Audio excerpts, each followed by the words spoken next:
Hello friends, welcome to your YouTube channel Edutation. पिछले class में हमने प्रकाश के अपवर्तन एवं परावर्तन को जाना था। इस क्लास में हम पूर्णांतरिक परावर्तन, वर्ण विक्षेपण एवं रंग के बारे में जानेंगे। ये हमारा लाइट का 5वां पार्ट है, तो अगर आपने पिछले के सारे पार्ट्स नहीं देखे तो आप वहाँ जाकर देख सकते हैं। अगर आपको ये वीडियो पसंद आए तो चैनल को सब्सक्राइब, वीडियो को लाइक तथा दोस्तों के साथ शेयर करें ताकि उनका भी कुछ हेल्प हो जाए। तो आइए जानते हैं प्रकाश के total internal reflection, dispersion and colour के बारे में। आज का टॉपिक है हमारा पूर्ण आंतरिक परावर्तन। कहने का अर्थ है कि टोटल इंटरनल रिफ्लेक्शन।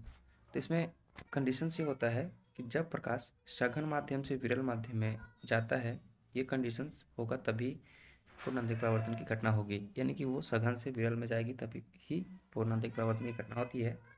जब प्रकाश सघन माध्यम से विरल माध्यम में जाती है तो वो अभिलंब से दूर जाती है।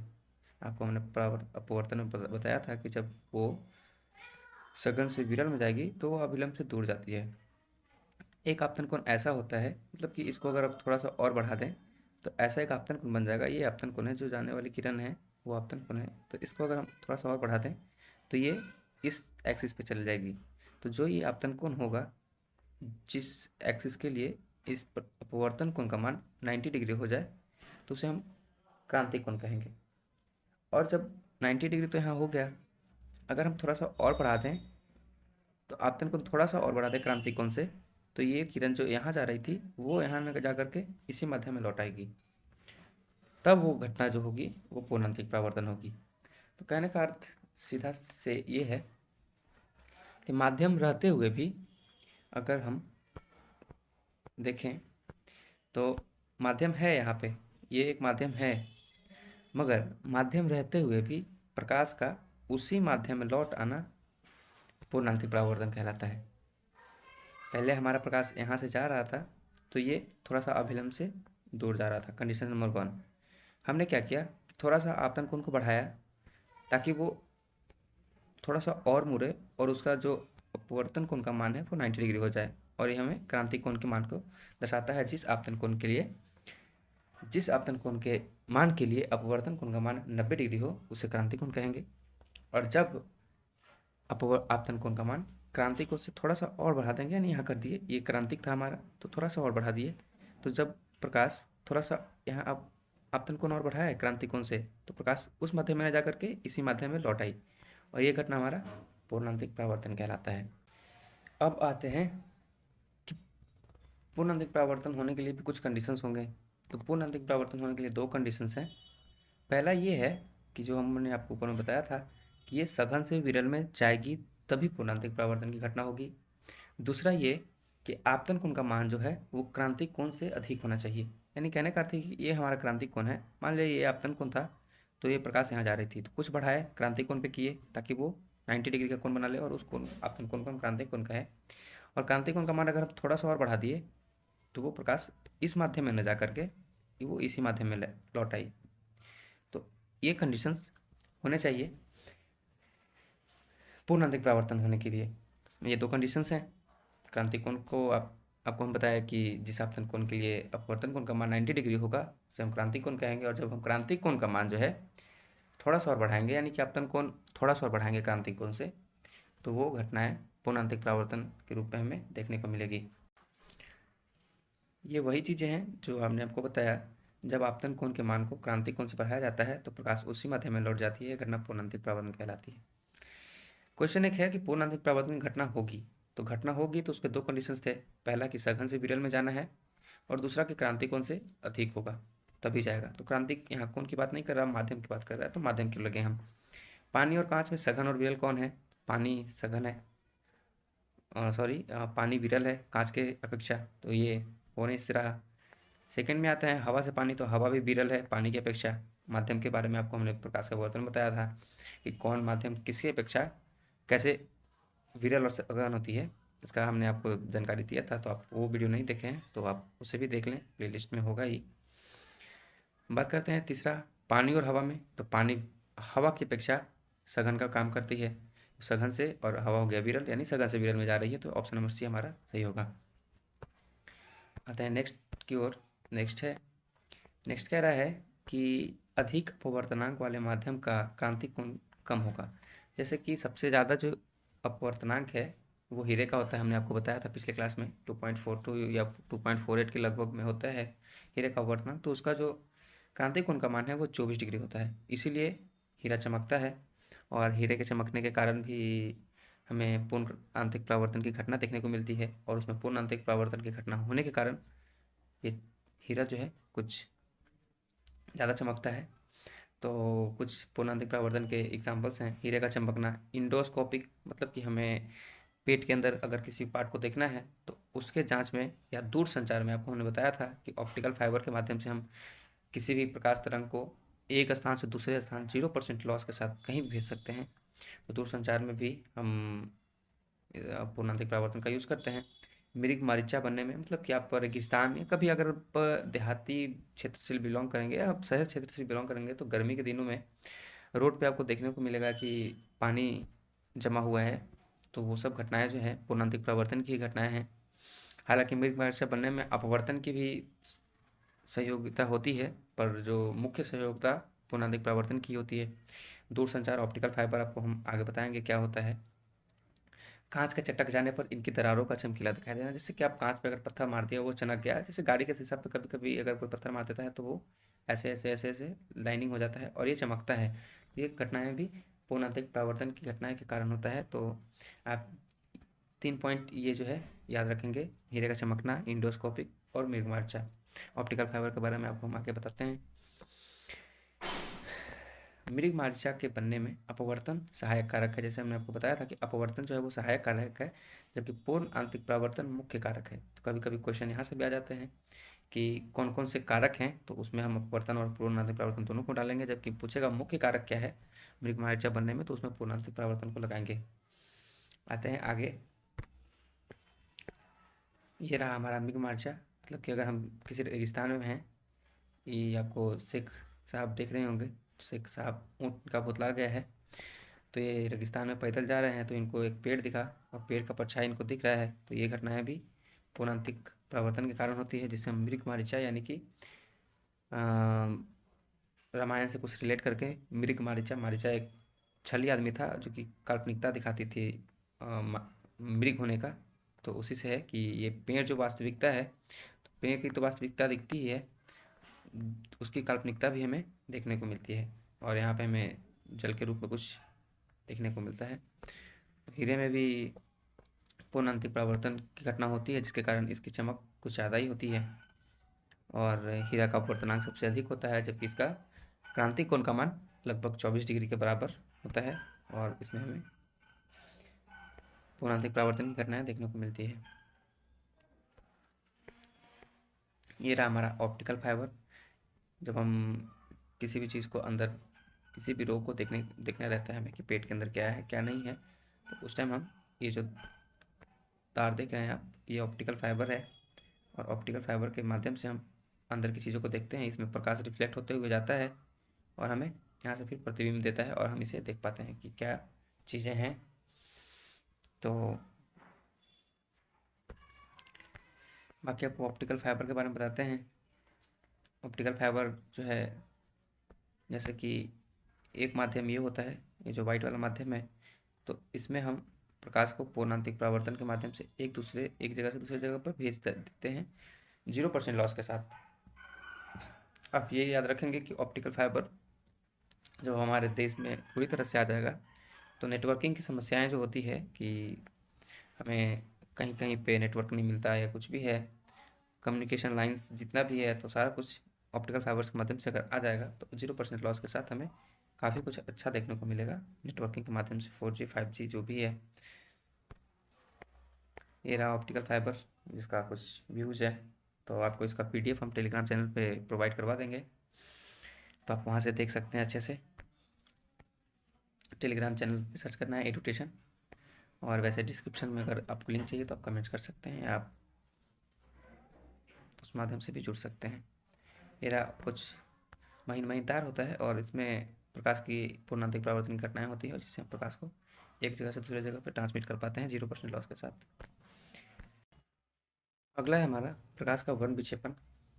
प्रकाश का वर्ण विक्षेपण में जो न्यूटन साहब थे, उनके पास एक 7 रंग का डिस्क था, जिसे वो अगर घुमाते थे तो श्वेत रंग का प्रकाश, यानी मतलब कोई रंग दिखता ही नहीं था, वो श्वेत रंग हो जाता था। अगर एक डिस्क है और उसमें 7 रंग थे, तो होता ये था कि इसको जब किसी कील के माध्यम से इसको घुमाते थे, रोटेशन दिवाते थे इसे, तो इसमें कोई भी रंग नज़र नहीं आता था और ये श्वेत रंग की हो जाती थी।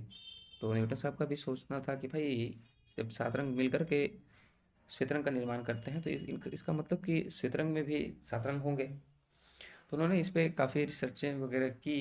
तो जब हम किसी भी प्रिज्म से श्वेत रंग को प्रकाश को गुजारते हैं तो वो 7 रंगों में विभक्त हो जाती है, और इस घटना को हम प्रकाश का वर्ण विक्षेपण कहेंगे। यानी कि प्रकाश का वर्ण जो है, मतलब जितने वर्ण से मिलकर बना है वो टूट जाना, उसे हम प्रकाश का वर्ण विक्षेपण कहते हैं। और होता ये है कि जब प्रकाश की किरणें आती हैं, वो पहले तो रिफ्रैक्शन हो गया, यानी कि ये माध्यम है, ये हमारा विरल माध्यम है, हवा है।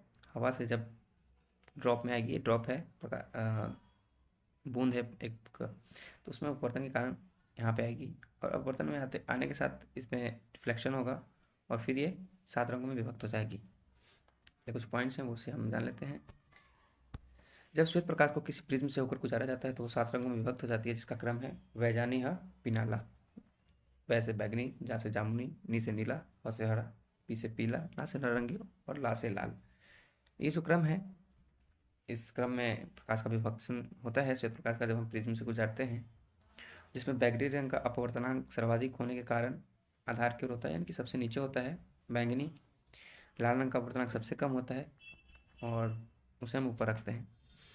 अपवर्तनांक और तरंगदैर्घ्य, ये सब विचलन, आवृत्ति, सारा कुछ आप अच्छे से समझेंगे। तो आइए आगे देखते हैं।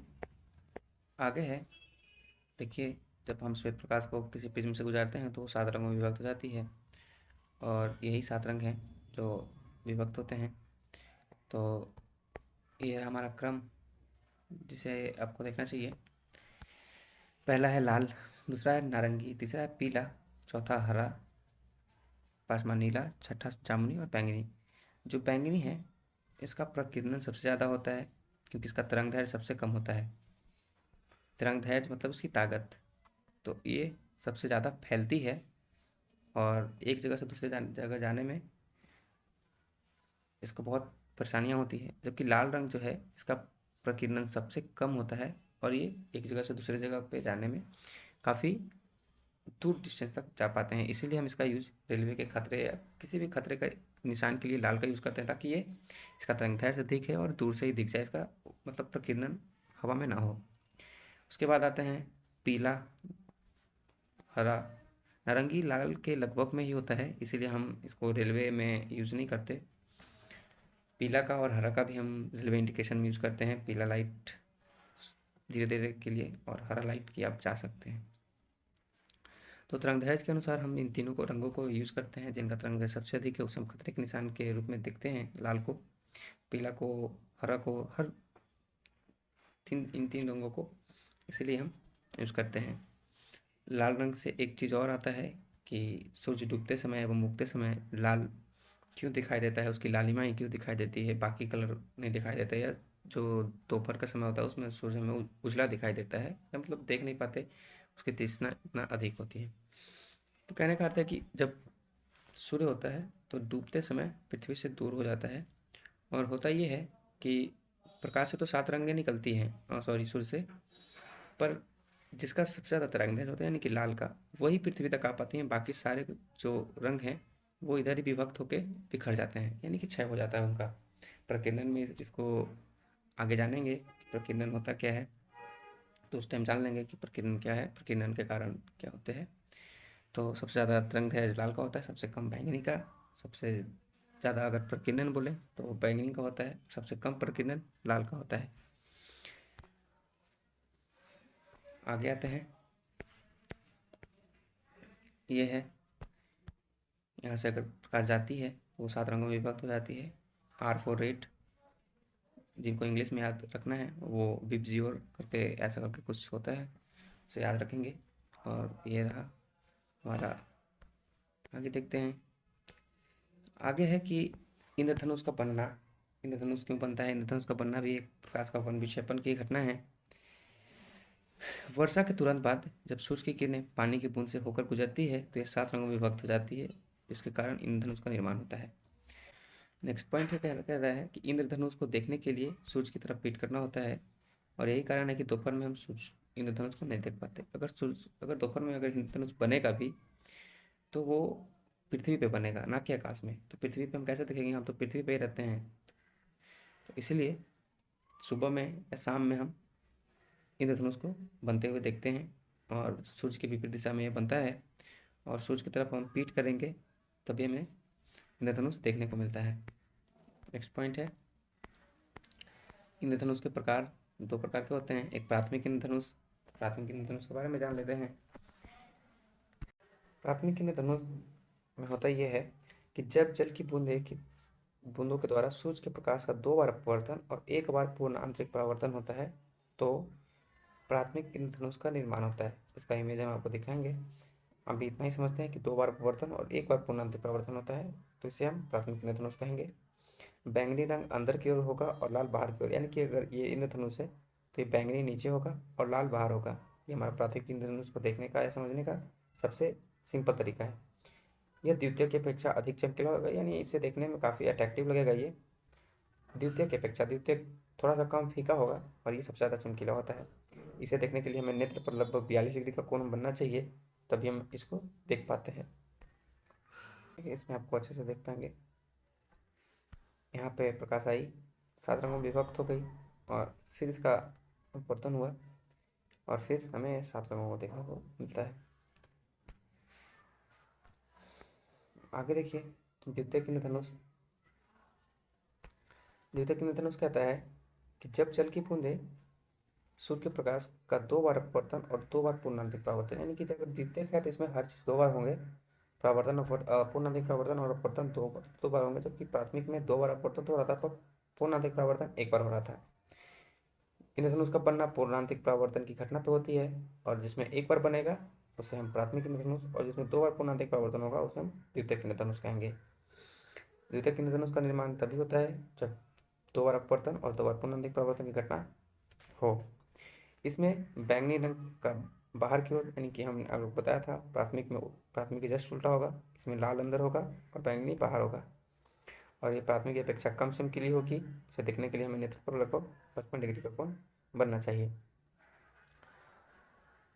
बैंड स्पेक्ट्रम है, ये Hg गैस के कारण, यानी कि हमारा जो Hg है पारा गैस के कारण बैंड स्पेक्ट्रम का निर्माण होता है। आगे देखते हैं, ये डबल बू और ये प्राइमरी बू। डबल बू को जानते हैं, ये हमारा वाइट लाइट है जो आ रहा है, तो ये हवा से पानी में आ रहा है, तो यहाँ पे एक अपवर्तन की घटना होगी और यहाँ भी एक अपवर्तन की घटना होगी, क्योंकि पानी से हवा में जा रहा है।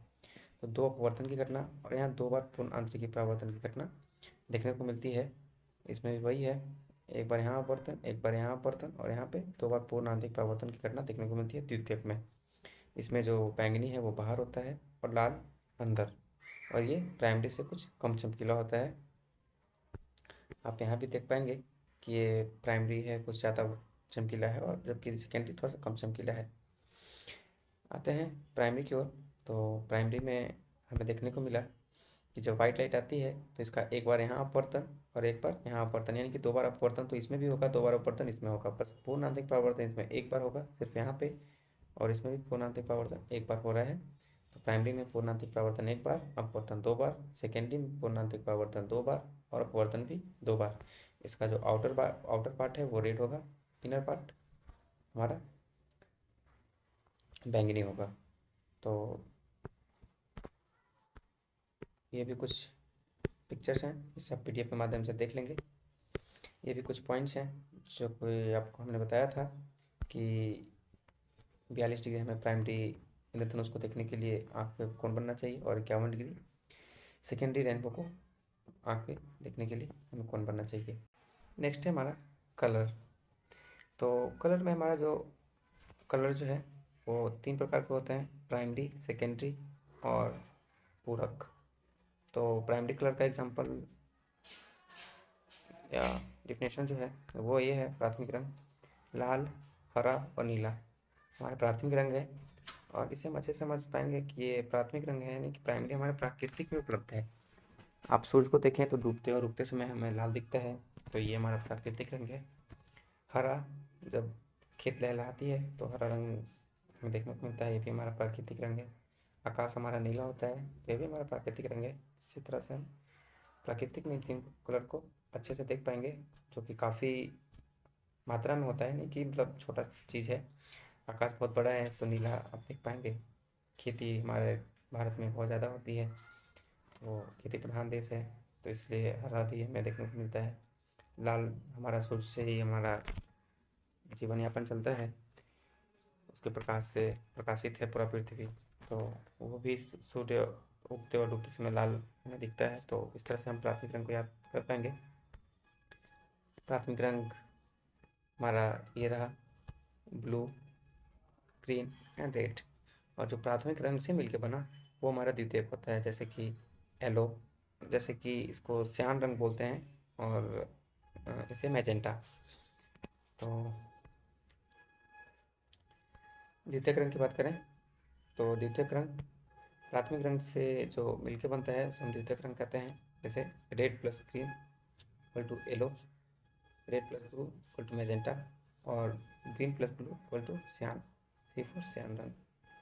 जैसे हम कृष्ण को देखते हैं तो वो भी एक सियान रंग के ही थे, सांवले। तो कभी कभी आप कृष्ण को देखेंगे नाटक में तो उनको जिस रंग से पेंट किया जाता है वो सियान रंग ही होता है, और वो हमारा द्वितीयक रंग है। मैजेंटा आप पिंक टाइप का देखते होंगे, हमें उतना कलर का आइडिया नहीं है, तो मैजेंटा आपको हम पिक्चर में देख लेंगे। और जब हम रेड, ब्लू और ग्रीन को मिलाते हैं तो वाइट बनता है। आते हैं थर्ड टाइप पे। तो थर्ड है हमारा पूरक। पूरक जो कहता है कि जिन दो रंगों को मिलाने से श्वेत रंग बनता है उसे पूरक रंग कहते हैं। जैसे रेड प्लस ग्रीन मिलाइएगा वाइट बनेगा, वाइट प्लस ब्लू मिलाइएगा वाइट बनेगा, ग्रीन प्लस मैजेंटा मिलाइएगा वाइट बनेगा। तो ये तीनों जो ये दो जो रंग मिलकर बन रहे हैं तो ये दोनों एक दूसरे के पूरक हैं। कहने का अर्थ है कि जब भी ये दोनों मिलेंगे वाइट का निर्माण करेंगे, तो इसे हम पूरक रंग बोलते हैं। ठीक है, याद करने का तरीका है, ला मैं नीला पिकॉक को हरा पिला दूँ। जैसे कि ये हमारा त्रिभुज अगर हम बना लेते हैं और इसे हम बीच में अगर श्वेत को रखते हैं तो ऐसे, तो यहाँ पे लिखेंगे ला मैं नीले पिकॉक को हरा पिला दूँ। तो यहाँ हो जाएगा ला फॉर लाल, मैं से मैजेंटा, नीला, पिकॉक से हो जाएगा हमारा सियान रंग, हरा और पीला, और बीच में श्वेत होगा। तो जब हम लाल, नीला और हरा को मिलाएंगे तो श्वेत बनेगा। मैजेंटा और हरा को मिलाएंगे तो ये बनेगा श्वेत, और ऐसे ही है। तो आप इसे अच्छे से पीडीएफ में देख लेंगे। तो ये कुछ पॉइंट्स हैं। चूँकि काली वस्तु में सारे रंग एक प्रकाश को अवशोषित कर लेती है, इसलिए ये काली दिखाई देती है। और आप काली वस्तुएं या काला कपड़ा के बारे में एक अच्छा पॉइंट नोट करेंगे कि जो काली रंग की कपड़ाएँ होती हैं वो ऊष्मा का सबसे ज़्यादा अवशोषण इसलिए करती हैं क्योंकि वो सारे प्रकाश को अवशोषित कर लेती हैं, एक भी प्रकाश जाने नहीं देती। जबकि श्वेत जो कपड़ा होता है वो सारे प्रकाश को रिफ्लेक्ट कर देती है, तो इसलिए वो ऊष्मा का रिफ्लेक्ट, या मतलब गर्मी के दिन में हम श्वेत कपड़ा को प्रेफर करते हैं क्योंकि वो ऊष्मा का अवशोषण नहीं करती है। क्योंकि श्वेत प्रकाश सारे प्रकाश को परावर्तित कर देती है तो श्वेत दिखाई देती है। मतलब जो कलर का कपड़ा आप देख रहे हैं तो उसका कहने का अर्थ है कि आप किसी भी कपड़े या किसी भी सामान को अगर वो कलर आप निर्धारण कर रहे हैं तो वो उसी रंग को रिफ्लेक्ट कर रहा है और आप उसी को देख रहे हैं, तो वो उसका कलर है। और बाकी जो कलर है, मतलब एक श्वेत प्रकाश अगर उस पर डालते हैं और वो जो रिफ्लेक्ट करती है उसे हम देख पाते हैं, और जो रिफ्लेक्शन हमारी आंखों तक आती है उसे हम देख पाते हैं, वो उसका कलर है। बाकी वो कलर है जो ऑब्जर्व कर लेती है। तो वैसे ही है पीली वस्तु में पीले रंग के प्रकाश में। हाँ, ये एक पॉइंट है कि अगर मान लीजिए कोई लाल रंग का कपड़ा है और उस पर हम कोई एक पार्टिकुलर कलर दे रहे हैं, जैसे लाल है तो लाल दिए तो ठीक है, वो लाल दिखेगा। पर अगर लाल के अलावा और श्वेत के अलावा अगर कोई और कलर देते हैं तो वो काला दिखाई देगा, क्योंकि उसके पास रिफ्लेक्ट करने के लिए कोई कलर है नहीं, वो सिर्फ लाल को ही रिफ्लेक्ट कर पाएगा। और अगर हम उसे हरा देते हैं तो वो उसको अवशोषित कर लेती है। इसलिए किसी और प्रकाश में कोई भी जो कलर का प्रकाश बोल रहे हैं, जैसे कि अगर पीला है तो अगर हम पीला और श्वेत को छोड़ करके बाकी उसे हम किसी भी प्रकाश में रखेंगे तो वो काला दिखाई देगा। और इसीलिए यहाँ पॉइंट लिखा गया है कि पीली वस्तुएं पीले प्रकाश के प्रकाश में और श्वेत रंग के प्रकाश में पीली दिखाई देती है तथा अन्य रंग में ये काली दिखाई देती है। और यह नियम सभी रंगों पर लागू होता है। तो जो हमें प्रकाश रिफ्लेक्ट करेगी वही हम देखेंगे और उसका कलर का निर्धारण जो है उसी से होता है। तो ये रहा हमारा आज का लाइट का पार्ट 5, जिसमें हमने पूर्णांतरिक प्रवर्तन, वर्ण विक्षेपण एवं रंग के बारे में जाना। तो आपको ये वीडियो कैसा लगा कमेंट बॉक्स में कमेंट करें। अगर वीडियो पसंद आए और चैनल हेल्पफुल हो तो चैनल को सब्सक्राइब, वीडियो को लाइक तथा दोस्तों के साथ शेयर करें। Thank you for watching एडुटेशन।